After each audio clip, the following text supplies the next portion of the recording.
Hello ladies and gentlemen, and welcome back, as always, to me, Dave Pumphouse, with the last of the Motch'Ikans Kriegsspiel campaign. It's the end of turn 3. The players have been given their reports, and this is what has been happening. We'll start with our favourite, the Amplexus Pathfinders. Now, these little space Eskimos are finding it quite hard acclimatizing to the jungles, as they should be, and are moving fairly slowly, it has to be said. They're not moving as fast as some of the other regiments, and the commander of the Amplexus Pathfinders is also trying to get their stuff together. They have actually, if I didn't mention it last episodes, they have actually ordered a little bit of tech heresy. You see, because every company J in every regiment is a supply regiment with some very generic kind of supply trucks. It's something that 40k really doesn't go into. I mean, other than going into like Tauruses and Chimeras and such, it doesn't really talk a lot about supply trucks. So we've just given every company a generic kind of supply, every regiment rather, a supply company, company J.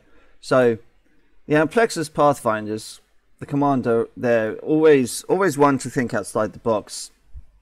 We think if he was in World War II, he would have been commissioned into the funny battalion, inventing all sorts of tanks and what have you for very niche scenarios. So he's ripping apart the trucks, and then he's converting some of his sentinels that he has in the company to wear supplies as backpacks, which I think is ingenious. But this being 40k, it would be a frowned upon by the Mechanicus. So we've had to give him a little bit of a negative in terms of maybe if he wants to do anything in the future, if he gets a chance to, that is, to commission equipment and stuff. He hasn't run into the enemy yet. They've changed course somewhat. So Mad Chopper over here has taken a message from Griphook Ragnash, and they're going to meet somewhere down south. So what I was thinking of him going up north is now going down south. He's kind of put a bit of a rear guard up in the mountains. I think they are going to Norda Harbour, so they're definitely going to run into the 4th Amplexus sooner or later. But they've also taken Sudaki over here, South Key, some refugees and some militia. We rolled some dice. They lost 400 men in the defense of the town, and then scarpered. They ran. So that's what's going on over in the east. We have also more refugees. We've got a message to Aesop that the Amplexus Pathfinders have sent out because they've realised that no one's on the radio. They're out of range. Until they pass this mountain range, no one's going to hear them. Over here, we have a battle going on between some units of the Clendathu Sisters of Steel. They've only got 4 regiments over here, and they are facing about 30,000 orcs. We have set up a battle for that on Sunday, but I guess the report of this will come out long after the fact. So it's weird. It's weird how I'm doing all these reports, but actually recording live. So yeah, we'll be recording live Sunday for that one. But I mean, once I get the playlist up and running, we'll put all these all in order. Now, what else is funny over here is that whilst this horde number 4 took Followton over here and moved on. As soon as they did so, some elements of the first Jotunheims took some of the Valkyries and dropped into Followton, and in doing so took some Motch'Ikan militia and blocked the path of Horde number 5. So they've already arrived and the town's already been sacked. The refugees and the Motch'Ikan militia that were there have long scarpered. But they're blocking a horde, so we're going to have another battle.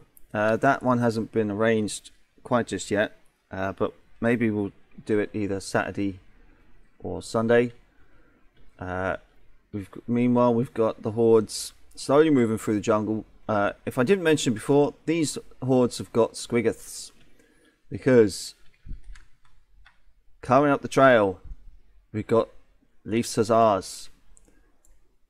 It's amazing how the Green Tide jungle could have been used by Mad Chopper over here to really hamper the advance of some of these regiments. But unfortunately, he chose to go north. So a lot of these regiments are going to make it through the jungle, no problem. But obviously, once they get up here, a few of them will have to turn northeast to try and take out Mad Chopper and confront him. It'll be interesting to see how he reacts to the ground there, because he hasn't got any boar cavalry. So fighting really in the open ground is probably not his forte. We have the Brohagen Highlanders and the Bellefonds Grenadiers. They're chilling out at the Sacred Wall. Bellefonds Grenadiers are actually going to be clearing a line of sight at the wall and assisting some of the populace with doing that, while the Brohagen Highlanders are moving forward. However, it seems like they've all forgotten about the Leaf Hussars.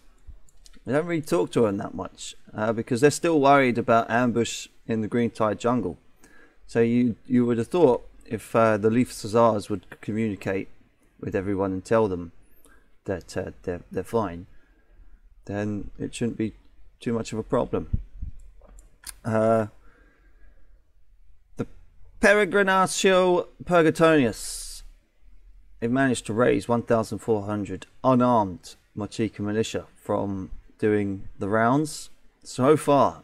I think once they get down to Sudaport, maybe they'll take this 1,000 and maybe round that up to 3,000 militia to bolster their forces. We have the Landunders and the Hindenlichters. They fortified Taramak. They've pretty much done it, all under the careful, watchful eye of Skagbad's Tieftuel, who is still acting very cautious. He knows he's outnumbered. He knows he's the eyes of the army. But this is where it gets really funny, because Freddie Come Lightly has asked me in his stoned malaise last night. I was a little bit under the influence too, I must admit. So I said yes. And I've rethought my decision, and I've still come up with the same conclusion. I think it's going to be quite funny. He's like, okay, well, Skagbaz down there needs something to do. I want him to be a little bit of a thorn in the side. But as he is a commando regiment, I'm going to invent a little Gretchen. He's going to be a tall Gretchen. He's going to be about 5 foot. And I'm going to try and sneak him down to go meet with Skagbaz Tieftuel. And I want to try something. I want to roll the dice, he says. I want to roll the dice and see if I can sneak a Gretchen to be a spy inside one of these regiments. And we sat there talking last night, and he said, yeah, I think it's going to be a good idea. I think it's going to work.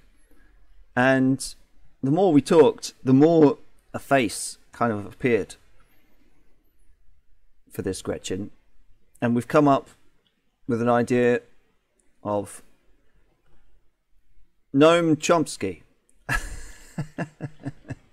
Yeah, Noam Chomsky, spy extraordinaire, is going to try and infiltrate one of these regiments down here and basically act as a spy and tell them all about the stuff and all about the communications, which I think is funny, and also, yeah, gives the pink player down here a little bit more to think about, and maybe just gets a little bit more intelligence. I think it was an ingenious thing to think up, so we're going to give credit for that, and we're going to try it. It's 40k. It's ridiculous. They're orcs. Let them have fun with it. If the dice make it work, the dice make it work. If he gets caught, at least it will be something for the Imperial players to enjoy also and to talk about. But yes, Noam Chomsky, everyone. Spy extraordinaire. Cue the 007 music. The Hindenlichter CNP. They had a captain who was unconscious, and other regiments have too, actually. Had a couple of their captains go unconscious. That's because the ones that have, there's a secret to them. And well, without giving too much away, we rolled on a little only war table, one of my favourites, and without word of a lie, I believe we decided that because the psyker was unconscious, oops, I let it slip, never mind, because the captain was unconscious, we rolled on a certain table, and what happened next is that they got murdered by a special little something. The surgeon came back after doing some paperwork, found the tent covered in blood and went mad and ran out screaming. We're still waiting for what the commander in the Hindenlichters wants to do about that, whether he wants to interrogate the surgeon to find out what happened, or whether he's just going to let the guy be dead and move on. I don't know. We'll see if he cares or not. But if he leaves it, then whispers will start, and maybe the Landunder regiment will also be affected by some of that. We'll have to see. But the Landunders are under a lot of pressure as well, because they've had, of course, a captain of theirs go missing.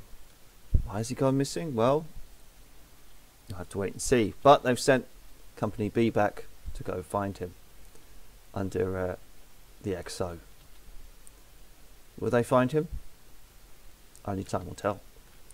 But yeah, I think that's it for turn 3.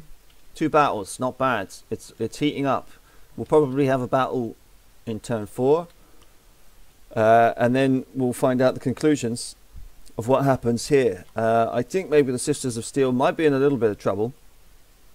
Freddie Come Lightly is going to be in command for that one, as is the player. So it's a player-on-player match. It'll be really cool.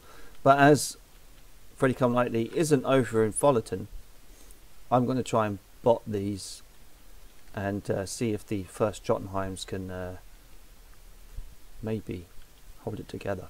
We'll have to see. But we'll see you on the next one, ladies and gentlemen. Take it easy. Ciao for now.